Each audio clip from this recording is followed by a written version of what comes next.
की परमेश्वराने आज आम्हाला त्याचं पवित्र वचन मनन करण्याची संधी दिलेली आहे. आणि खरोखर परमेश्वर चांगला आहे. तो आमच्यावर रोज आणि रोज दया करतो, कृपा करतो. त्याने दिलेलं एक एक श्वास ही त्याची देणगी आहे.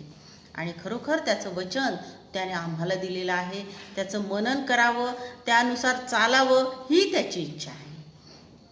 आजच्या मननासाठी जो शास्त्रपाठ आहे तो आहे लूक याचा दुसरा अध्याय. लूक याचा दुसरा अध्याय आणि 15 ते 18 वचने मी आपल्यासाठी वाचते. मग असे झाले की देवदूत त्यांच्यापासून स्वर्गात गेले. तेव्हा मेंढपाळ एकमेकांना म्हणू लागले, चला आपण बेथलेहेमापर्यंत जाऊ व झालेली ही जी गोष्ट प्रभूने आपल्याला कळविली आहे ती पाहू. तेव्हा ते घाईघाईने गेले आणि मरिया, योसेफ व गव्हाणीत ठेवलेले बाळक ही त्यांना सापडली. त्यांनी त्यास पाहिल्यावर त्या बाळकाविषयी त्यांना जे कळविण्यात आले होते ते त्यांनी जाहीर केले. मग ऐकणारे सर्वजण त्या मेंढपाळांनी सांगितलेल्या गोष्टींवरून आश्चर्यचकित झाले. परमेश्वर देवबाप वाचलेली वचने आशीर्वादित करो. आणि आपण पाहतो की आपण ख्रिस्त जयंतीच्या कडे आपण जात आहोत. 25 डिसेंबर हा प्रत्येक ख्रिस्ती व्यक्तीच्या जीवनातील अतिशय महत्त्वाचा दिवस आहे आणि तो साजरा करण्यासाठी संपूर्ण जगभरात तयारी केली जाते. प्रत्येक कुटुंबामध्ये तयारी केली जाते आणि हा आगमन समय आहे. तो आगमन समय जो आहे तो म्हणजे तयारीचे दिवस. प्रभू येशू ख्रिस्त आमच्यासाठी या भूतलावर आला आणि राजांचा राजा या भूतलावर आलेला असताना त्याची किती विशेष करून तयारी आपण केली पाहिजे. आणि खरोखर जर आपण विचार केला तर ख्रिसमस म्हणजे काय आहे, तर परमेश्वराने एक मोठा संदेश त्याद्वारे आम्हाला देऊ केलेला आहे. कुणाला वाटेल ख्रिसमस म्हणजे फक्त नवीन कपडे घेणे, नवीन वेगवेगळे पदार्थ घरी बनवणे, घराचं डेकोरेशन, आणि या सर्व गोष्टी आहेत, आनंदाच्या आहेत, सांकेतिक आहेत. परंतु त्या शिवाय आणखी काही गोष्टींकडे देखील आम्ही लक्ष दिलं पाहिजे. आणि खरोखर आम्हाला या ख्रिस्त जन्माकडून एक गोष्ट शिकायला मिळते, ती म्हणजे परमेश्वराने आम्हाला खूप काही दिलं. स्वतःचा पुत्र त्याने दिलेला आहे. देण्याची सुरुवात आपल्याला पिता परमेश्वर याच्याकडून झालेली आहे. आणि म्हणून ख्रिसमसचा अर्थ देणे, डोनेट याकडे जास्त लक्ष वेधून घेतो. वेगवेगळ्या गोष्टींमध्ये आपण गोष्टींद्वारे आपण ख्रिसमस साजरा करतो. परंतु आम्ही लक्षात घेतलं पाहिजे की ख्रिसमसचा महत्त्वाचा अर्थ आहे तो म्हणजे देणे, दानार्पण करणे, डोनेट करणे, इतरांना मदत करणे. या ख्रिस्त जयंतीच्या, ख्रिस्त जन्माच्या ज्या घटना आपण सुरुवातीपासून पाहत आहोत त्या प्रत्येक घटनामध्ये प्रत्येक व्यक्ती जी अंतर्भूत आहे तिनं काही ना काही या जगाला, प्रभूला दिलेलं आहे. त्याची सुरुवातच पिता परमेश्वर याने केली. आत्ताच आपण म्हटल्याप्रमाणे की त्यानं आपला एकुलता एक पुत्र प्रभू येशू ख्रिस्त आमच्यासाठी दिला. जुन्या कराराच्या काळामध्ये आपण पाहतो की पाप झाल्यानंतर त्याचं विमोचन होण्यासाठी एखादा पशु, एखादा बली अर्पण केला जात असे. परंतु दिवसेंदिवस मनुष्याचं पातक वाढत गेलं आणि पशु पक्ष्यांचे बली हे होतच राहिले. त्यातून सुटण्याचा एक मार्ग परमेश्वराने आखला आणि तो म्हणजे संपूर्ण मानवजातीसाठी एकच अर्पण करणे. आणि ते अर्पण शुद्ध असणं आवश्यक होतं, निष्पाप असणं आवश्यक होतं. आणि असा कोणता कोपरा असेल की जो निष्पाप आहे, तो म्हणजे प्रभू येशू ख्रिस्त, स्वतःचा पुत्र. परमेश्वराने आपला पुत्र या जगासाठी दिला, यासाठी की संपूर्ण मानवजातीचं पाप विमोचन व्हावं, त्याद्वारे मानव जातीला सार्वकालिक जीवन मिळावं. आणि खरोखर पित्याने आपला पुत्र देऊन हा सणाला, ख्रिसमसला सुरुवात केलेली आहे असं आपण पाहतो. इब्रिकरास पत्र 9 अध्याय 22 वचन आम्हाला सांगतं, नियमशास्त्राप्रमाणे रक्ताने बहुतेक सर्व काही शुद्ध होते आणि रक्त ओतल्याशिवाय पाप क्षमा होत नाही. म्हणून रक्त ओतण्यासाठी या निर्दोष कोकऱ्याचं अर्पण केलं गेलेलं आहे. कारण परमेश्वर मानव जातीवर अत्यंत प्रीती करतो. योहान 3:16 यामध्ये आपण वाचतो की देवाने जगावर एवढी प्रीती केली की त्याने आपला एकुलता एक पुत्र दिला, यासाठी की कुणाचाही नाश होऊ नये आणि प्रत्येकाला सार्वकालिक जीवन मिळावे. पिता परमेश्वराने देण्याची सुरुवात केलेली आहे. दुसरी व्यक्ती आपल्याला यामध्ये दिसते ती म्हणजे मरिया, प्रभू येशू ख्रिस्ताची माता. तो काळ जो होता जेव्हा प्रभू येशू ख्रिस्ताचा जन्म झाला, त्या काळामध्ये स्त्रियांना दुय्यम दर्जा दिला जात असे. एवढंच नव्हे तर यहुदी ग्रंथ जो तालमुद आहे त्यामध्ये तालमुद आहे त्यामध्ये काही पीडा देणाऱ्या गोष्टींची यादी दिलेली आहे आणि त्या यादीमध्ये एक तरुण स्त्री किंवा स्त्री असा उल्लेख आहे. म्हणजे पीडा देणारी ही स्त्री म्हणजे इतका निम्न दर्जा स्त्रीचा होता. एवढंच नाही तर यहुदी पुरुष जेव्हा प्रार्थना करत असत तेव्हा ते म्हणत असत की हे देवा, मी तुझे उपकार मानतो यासाठी की तू मला स्त्री बनवलं नाहीस. थोडक्यामध्ये इतक्या स्त्रीकडे पाहण्याचा दृष्टिकोन इतका संकुचित असणारा हा काळ होता आणि त्या काळामध्ये मरियेनं कुमारी माता होण्याचं जे आव्हान स्वीकारलेलं आहे हे खरोखर उल्लेखनीय आहे, अभिनंदनीय आहे. परमेश्वराने तिच्यावर प्रभू येशू ख्रिस्ताची माता होण्याची जी जबाबदारी सोपवली ती तिनं स्वीकारलेली आहे. कारण ती प्रभूला म्हणते, मी प्रभूची दासी, तुझ्या इच्छेप्रमाणे हो. आणि त्यानुसार तिनं आपला सन्मान प्रभूच्या चरणी अर्पण केलेला आहे आणि खरोखर ती प्रभूची माता झालेली आहे. आपला सन्मान प्रभूसाठी देणं ही खूप महत्त्वाची गोष्ट आहे. पुष्कळ वेळा आमचा अहंभाव, आमचा गर्व, आमचा इगो, ॲटिट्यूड या गोष्टी आम्हाला प्रभूकडे जाण्यापासून रोखतात. परंतु जर आम्हाला खरोखर त्याचं शिष्य व्हायचं असेल, ख्रिसमस खऱ्या अर्थाने साजरा करायचा असेल, तर आम्हाला नम्र होणं, लीन होणं अतिशय गरजेची गोष्ट आहे. प्रेषित पौल हा रोमन सैन्यामध्ये मोठा अधिकारी होता, परंतु जेव्हा त्याची प्रभूची भेट झाली तेव्हा तो अतिशय नम्र झालेला आहे. त्याने आपल्या जीवनामध्ये प्रभूसाठी तुरुंगवास सहन केला, दगडमार सहन केले, 16 पेक्षा अधिक संकटांना तो सामोरं गेलेला आहे. आणि कशासाठी? तर प्रभूसाठी. आज आम्हाला इतक्या संकटांना सामोरं जावं लागत नाही, परंतु आम्हाला जे काही परिस्थिती प्रभूने दिलेली आहे त्याच्यात आम्हाला स्वातंत्र्य आहे की आम्ही खूप काही त्याच्यासाठी करू शकतो. आणि त्यासाठी आम्हाला आमचा सन्मान, आमचा अहंपणा दूर ठेवणं गरजेची गोष्ट आहे. मरियेनं ज्याप्रमाणे आपला सन्मान दिला त्याप्रमाणे आम्हाला देखील लीन होण्याची गरज आहे. आम्ही पाहतो 1 पेत्र 5 अध्याय आणि 6 वचन आम्हाला सांगतं, म्हणून देवाच्या पराक्रमी हाताखाली लीन व्हा, ह्यासाठी की त्याने योग्य वेळी तुम्हास उंच करावे. आम्हाला उंच व्हायचं असेल तर प्रथम आम्ही प्रभूच्या हाताखाली लीन झालं पाहिजे, नम्र झालं पाहिजे. तिसरी व्यक्ती आपल्याला या गोष्टींमध्ये दिसते ती म्हणजे योसेफ, प्रभू येशू ख्रिस्ताचा ऐहिक पिता.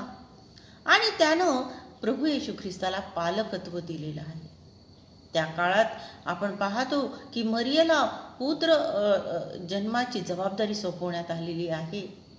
कदाचित समाजाचा दृष्टिकोन विचित्र झाला असेल, परंतु योसेफाने हे आव्हान स्वीकारलेलं आहे. त्यानं प्रभू येशू ख्रिस्ताचा पितृत्वाची जबाबदारी स्वीकारलेली आहे. त्याही वेळी अतिशय वेगवेगळ्या घटना प्रभू येशू ख्रिस्ताच्या जन्माच्या वेळेस घडल्या.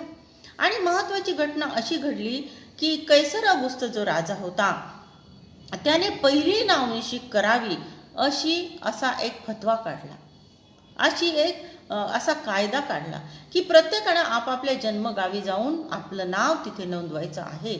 आणि त्यानुसार योसेफ मरियेला घेऊन बेथलेहेम या गावामध्ये गेला, कारण त्याचं मूळ गाव बेथलेहेम होतं. तेथे गेल्यावर अगदी वणवण हे दोघे भटकत राहिले, कारण त्यांना राहावयास जागा नव्हती. आणि असं केल्यावर त्याला कशीबशी एका गोठ्यामध्ये जागा मिळालेली आहे. निश्चितच तो गोठा काही अगदी मनोहर असं वस्तीस्थान नव्हतं, मोठं आलिशान हॉटेल नव्हतं, खूप छान हिरवगार कुरण नव्हतं, अतिशय खराब जागा असेल ती, कारण तिथे पशु राहत होते, तिथे दुर्गंधी येत असेल, तिथे अंधार असण्याची शक्यता आहे. आणि अशा प्रतिकूल परिस्थितीमध्ये योसेफाने आपली जबाबदारी तिथे पार पाडलेली आपल्याला दिसते. त्याने आपले श्रम तिथे दिलेले आहेत. तो गोठा त्याने स्वच्छ केला असेल, तिथले पशु असतील त्यांना त्याने बाहेर नेलं असेल, तो गोठा स्वच्छ करून तिथे त्याने दिवा लावला असेल, त्या बाळाला येणाऱ्या बाळाला ठेवण्यासाठी त्याने गव्हाणी सज्ज केलेली असेल. आणि ह्या गोष्टी योसेफाने केलेल्या आहेत. त्यानं आपले कष्ट दिलेले आहेत असं आपण पाहतो. आज आम्हाला देखील ह्या गोष्टींची गरज आहे. खूप काही आम्ही या जगासाठी, मानवांसाठी, गरजूंसाठी करू शकतो. आणि ख्रिसमसचा मेसेज हाच आहे की आम्ही इतरांना दिलं पाहिजे, मदत दिली पाहिजे. पुढची गोष्ट जी आहे ती म्हणजे आपण पाहतो देवदूतांनी देखील यामध्ये सहभाग घेतलेला आहे. देवदूत म्हणजे परमेश्वराचे निरोपे. एक देवदूत दिसणं म्हणजे ही खूप अलौकिक घटना आहे. मानवाला म्हणजे आपल्याला तर एकदाही तो देवदूताचं दर्शन झालेलं नाही, परंतु तो काळ जो 1-1.5 वर्षाचा जो कालावधी होता, त्या काळामध्ये कितीतरी वेळा देवदूत स्वर्गातून पृथ्वीवर अवतरलेले आहेत असे उल्लेख आपण वाचतो.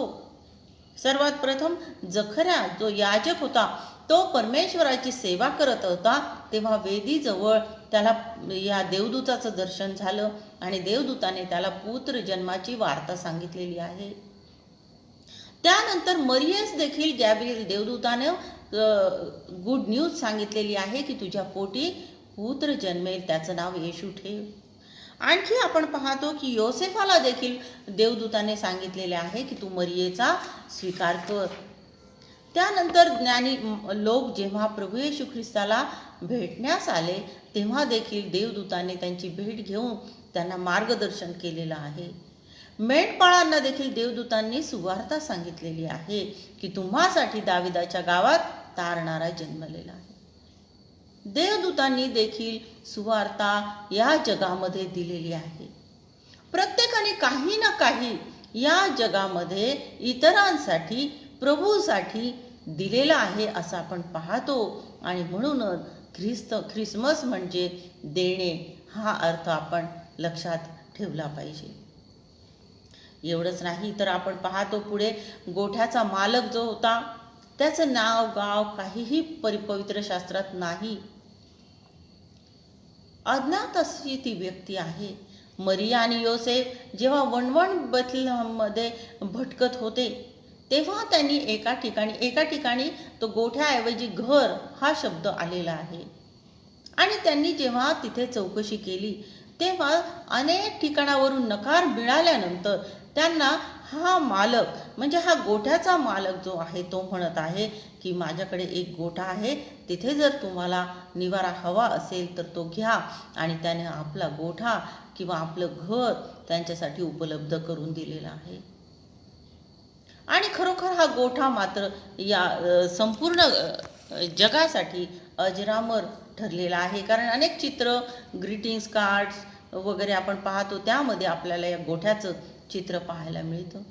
गोठ्याचा मालक अज्ञात असेल तरी त्यानं जे काही प्रभूसाठी केलेलं आहे, जे काही प्रभूला दिलेलं आहे, ते अविस्मरणीय आहे, उल्लेखनीय आहे आपण पाहतो. त्यानंतर आपण पाहतो की मागी लोक जे प्रभू येशू ख्रिस्ताला भेटायला आले, त्यांच्या देणग्या ह्या जगप्रसिद्ध आहेत. त्यांनी सोने, ऊद आणि गंधरस ही अर्पणे प्रभूचरणी अर्पण केलेली आहेत. येशू बाळाला भेटण्यासाठी हे इतक्या लांबून आलेले 3 राजे होते, खगोलशास्त्रज्ञ होते आणि जगभरात कुठे या बाळाचा जन्म होणार आहे याचा अभ्यास त्यांनी केलेला होता. आणि त्यांना कळलेलं आहे की संपूर्ण मानव जातीला तारण देणारा जो तारणारा आहे त्याचा जन्म बेथलेहेम येथे होणार आहे.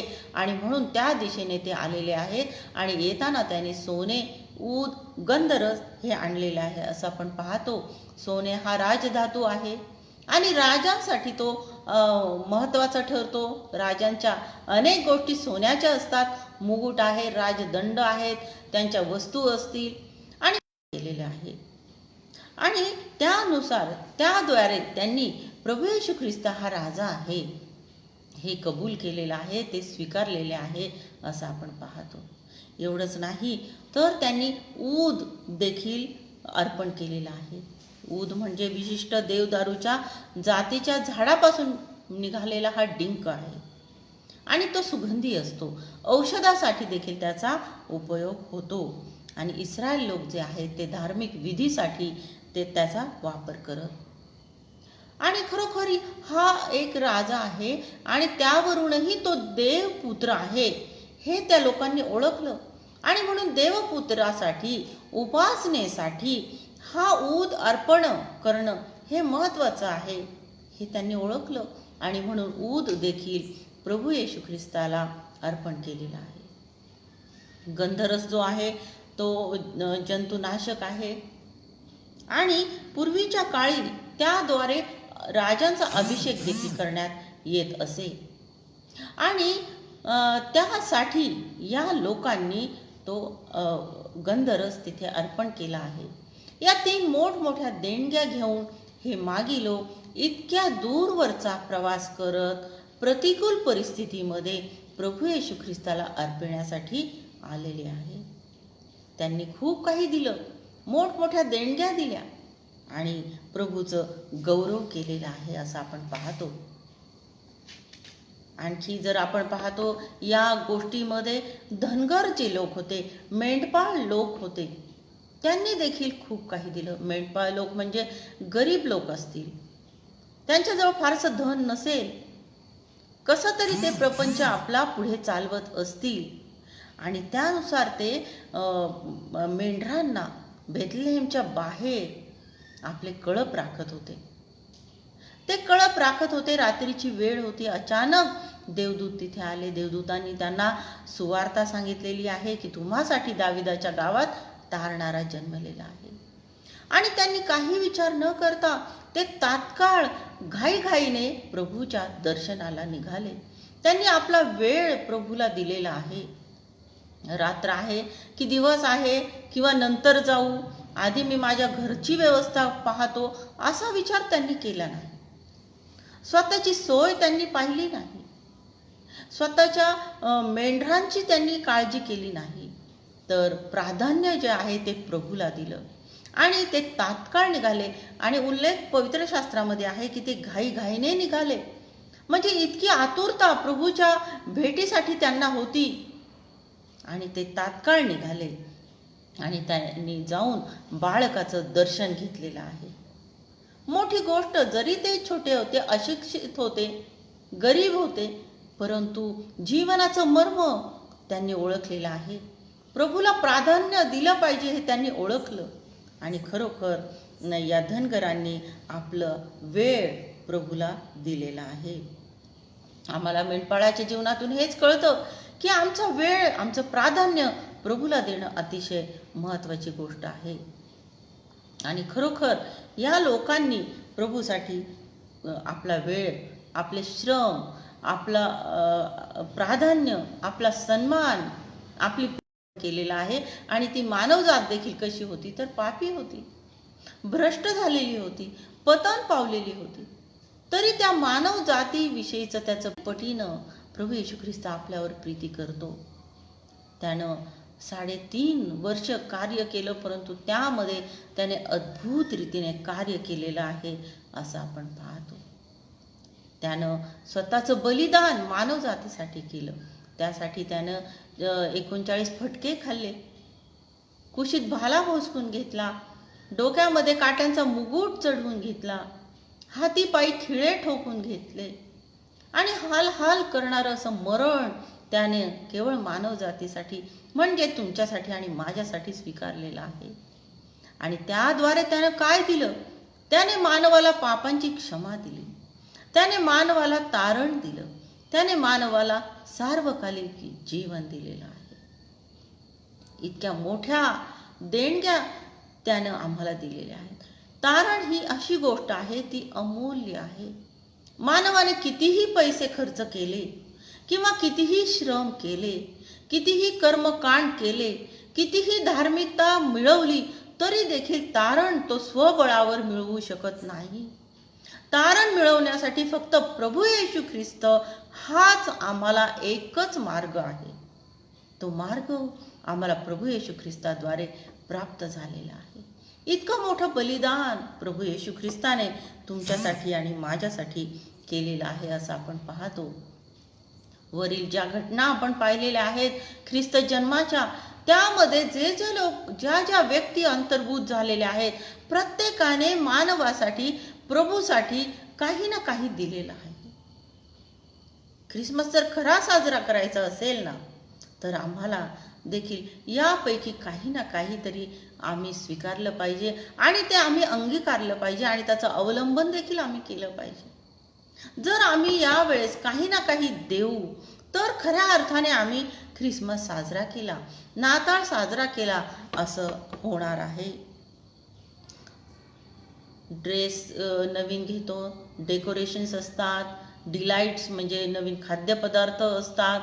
त्यामध्ये आणखी एक डी मिळवण्याची गरज आहे आणि ती म्हणजे डोनेशन. वेगवेगळ्या संधी आम्हाला प्राप्त होतात, त्या संधीचा आम्ही उपयोग केला पाहिजे. तन, मन, धन या 3 गोष्टी प्रभूने आम्हाला दिलेल्या आहेत. त्याद्वारे आम्ही काहीतरी प्रभूचं देणं देऊ शकतो. तनाद्वारे म्हणजे आम्ही काही श्रम करू शकतो. अनेक लोक अडचणीत असतात, हॉस्पिटलमध्ये आहेत. सध्या आम्ही पाहतो की करोनामुळे अनेक लोक त्रस्त झालेले आहेत, जग धास्तावलेलं आहे. प्रत्येकाला मदतीची गरज आहे, परंतु जी मदत सहजगत्या उपलब्ध आतापर्यंत होत होती, सध्याच्या काळात ती वंचित झालेली आहे. मग यावेळेस आम्हाला त्यांना मदत करायची.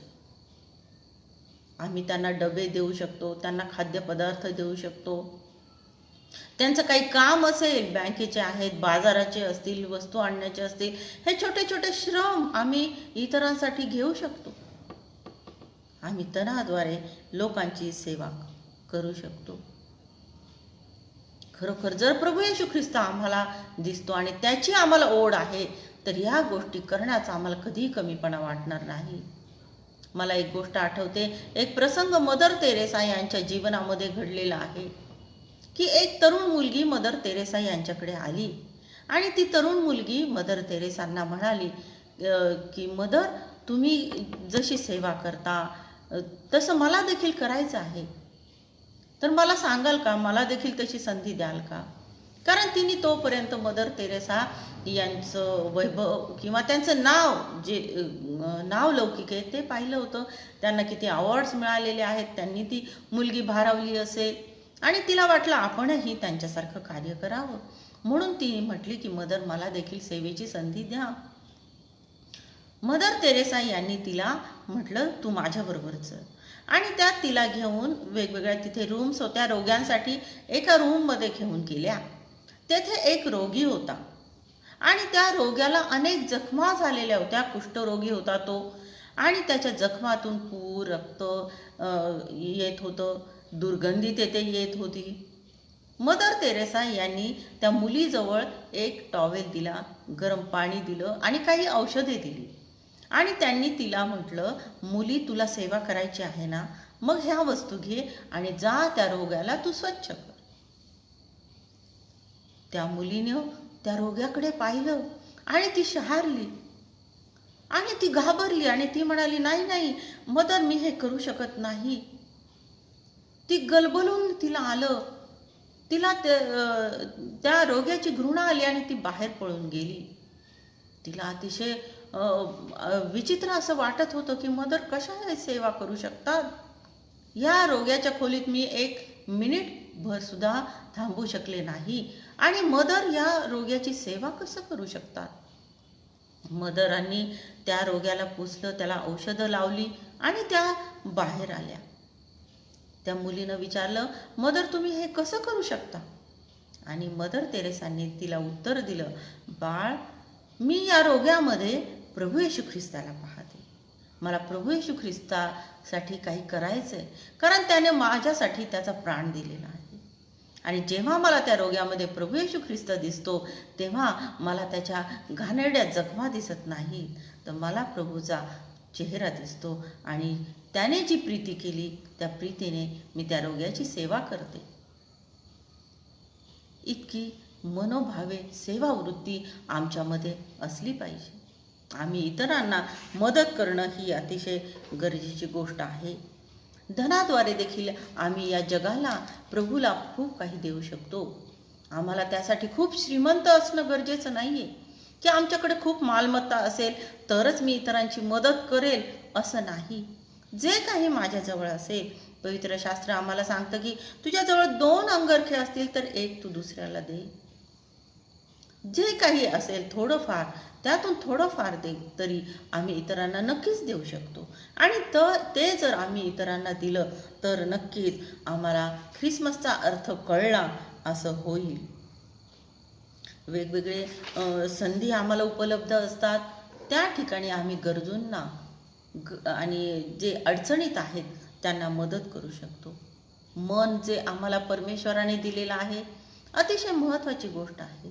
त्या मनाची देखील अपेक्षा, अंतःकरणाची अपेक्षा आमच्याकडून प्रभू करत आहे. हे अंतःकरण आम्ही त्याला दिलं पाहिजे. कदाचित या अंतःकरणामध्ये वेगवेगळ्या गोष्टींची गर्दी झाली असेल. राग आहे, कधी कधी खूप मनुष्य रागावतो, त्याच्यावर त्याला कंट्रोल होत नाही. लोभ आहेत, या जगामध्ये आम्ही राहतो, नक्कीच लोभ आहेत, परंतु ह्या गोष्टी आम्ही दूर केल्या पाहिजेत, त्या काढण्याचा प्रयत्न केला पाहिजे. अशांती आहे, परंतु शांतीचा दाता, शांती दूत या जगामध्ये तुमच्यासाठी, माझ्यासाठी आलेला आहे. ती शांती आम्ही स्वीकारली पाहिजे.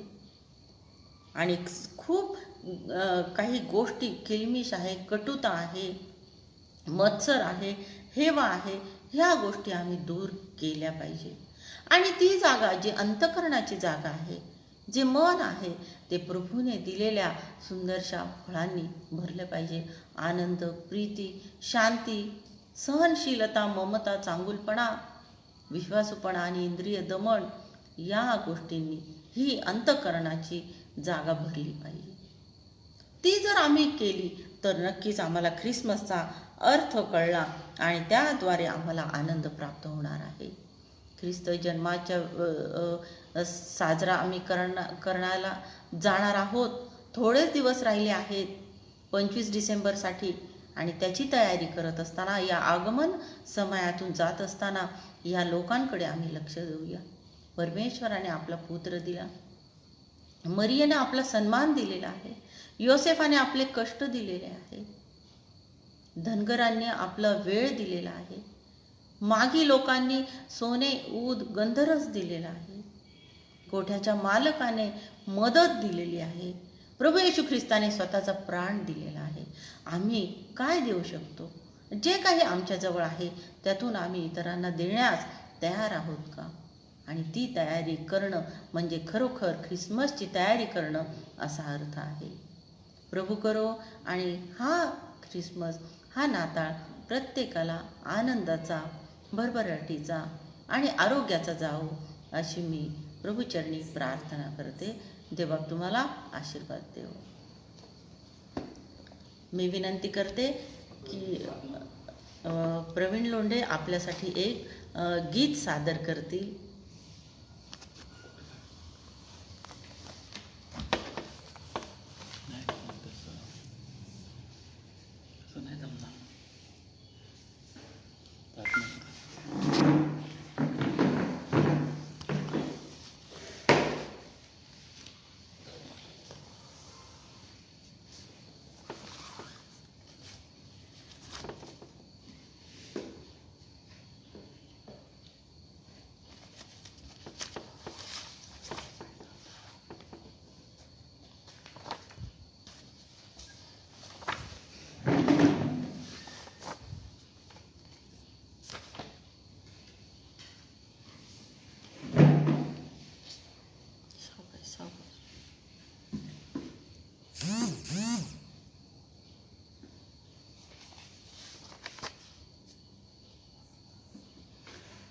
चातकसा मी फोडीत आहो तुझला वारंवार, प्रभुजी संकट हेच निवार. चातकसा मी फोडीत आहो, चातकसा मी फोडीत आहो तुझला वारंवार, प्रभुजी संकट हेच निवार, प्रभुजी संकट हेच निवार. दाही दिशांनी आले संकट, दाही दिशांनी आले संकट, झाला विचलित संसार चकट, झाला विचलित संसार शकट, नैराश्येचे वारे खटनट, नैराश्येचे वारे खटनट, त्रिभुवन करी बेदार, प्रभुजी संकट हेच निवार, प्रभुजी संकट हेच निवार. जो शरणागत येतव दारी, जो शरणागत येतव दारी, त्यान चलावी तू माघारी, त्यान चलावी तू माघारी. तव प्रीतीची ऐसी थोरवी, तव प्रीतीची ऐसी थोरी, ऐकून मी शतवार, प्रभुजी संकट हेच निवार, प्रभुजी संकट हेच निवार. सावरणारा तू पडत्याला, सावरणारा तू पडत्याला, वाचविणारा तू बुडत्याला, वाचविणारा तू बुडत्याला, शांतविणारा तू रडत्याला, शांतविणारा तू रडत्याला, म्हणून करुण ललकार, प्रभुजी संकट हेच निवार, प्रभुजी संकट हेच निवार. चातकसा मी फोडीत आहो, चातकसा मी फोडीत आहो तुझला वारंवार, प्रभुजी संकट हेच निवार, प्रभुजी संकट हेच, संकट हेच निवार.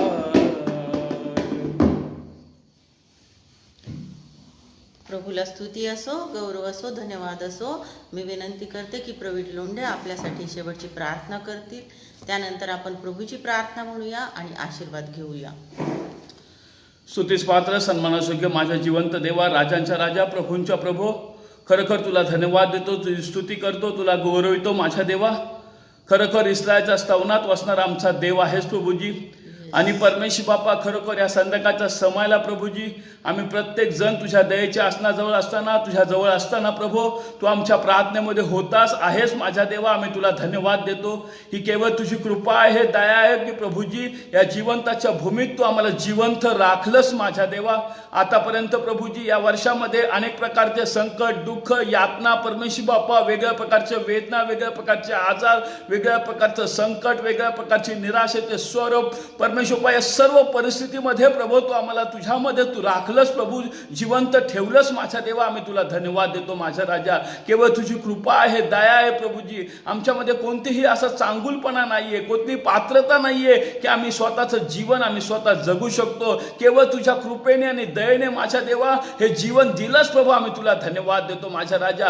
तू आमच्यावर प्रीती केलंस, प्रेम केलंस प्रभू, करुणा केलीस प्रभू. आम्ही तुला धन्यवाद देतो माझ्या देवा. या दिवसामध्ये खरोखर प्रभूजी आम्ही प्रत्येक प्रत्येकाने तुझ्या जवळ असावं, तुझी प्रार्थना करावी, तुझं वचन मनन करावं, तुझी सुवार्ता सांगावी, तुझ्या इच्छेप्रमाणे आमचं वर्तन असावं. अशा प्रकारची कृपा तू आमच्यावर कर माझ्या देवा. आमच्या सर्व पापांची आम्हाला क्षमा कर माझा राजा. ज्या गोष्टी आमच्या जीवनामध्ये नको आहेत माझा राजा, तुला आवडत नाही आहेत, त्या येशूच्या नावामध्ये काढून टाक प्रभूजी. आम्हाला प्रत्येकाला स्वच्छ कर, लीन कर, नम्र कर माझा राजा. पुन्हा एकदा ताजं तवानं कर. अधिक तुझी सेवा आमच्या हातून, प्रत्येकाच्या हातून घडू दे, ही आमची प्रार्थना आणि विनंती आहे माझा देवा. खरोखर परमेश्वर या वर्षामध्ये जरी परमेश्वर बाप्पा वेगळ्या प्रकारचे प्रसंग प्रत्येक मानवावर आले माझ्या देवा, तुझ्या विश्वासणाऱ्यांना तू सांभाळलं, सुरक्षित ठेवलंस, तुझ्या पवित्र हातामध्ये ठेवलंस प्रभू. आम्ही तुला धन्यवाद देतो. तरी देखील कोणी दुःखामधून, संकटामधून, वेगळ्या प्रश्नामधून जात असेल, गेलेले असेल प्रभू, त्यांना तू धीर दे, त्यांना शक्ती दे, त्यांना सामर्थ्य दे, त्यांना उत्तेजन दे,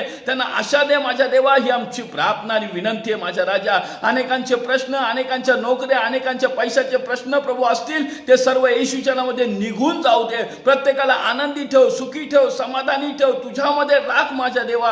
ही माझी प्रार्थना आणि विनंती आहे प्रभूजी. या मिशन बद्दल आम्ही तुला धन्यवाद देतो माझ्या राजा. यांच्या सेवेबद्दल तुला धन्यवाद देतो प्रभूजी. जी सेवा हे करत आहे माझ्या देवा, ती सेवा अधिक वाढू दे प्रभूजी. या वचनाच्या द्वारे अनेकांची लोकांना भेट होऊ दे माझ्या राजा. येशूचं नाव त्यांना समजू दे, येशूचं महत्व त्यांना कळू दे माझ्या देवा.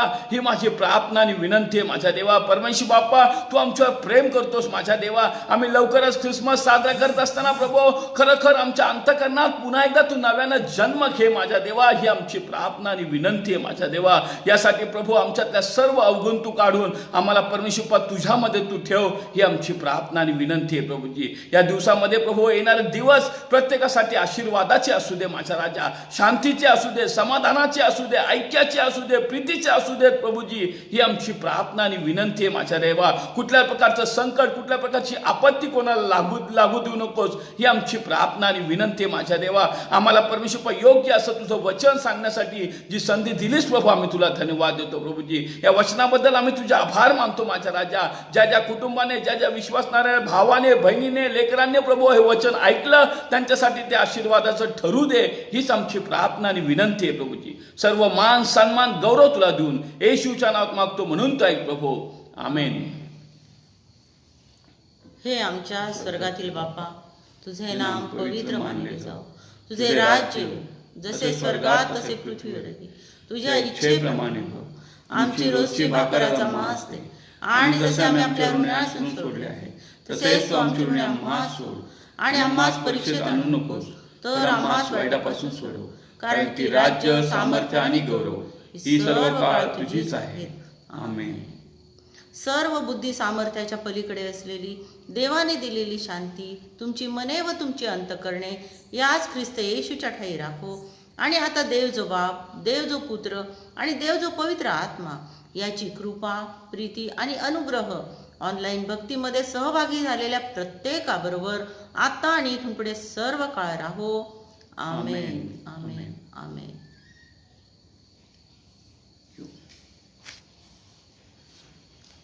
आणि सर्वांना प्रभू येशू ख्रिस्ताच्या नावात अभिवादन करते.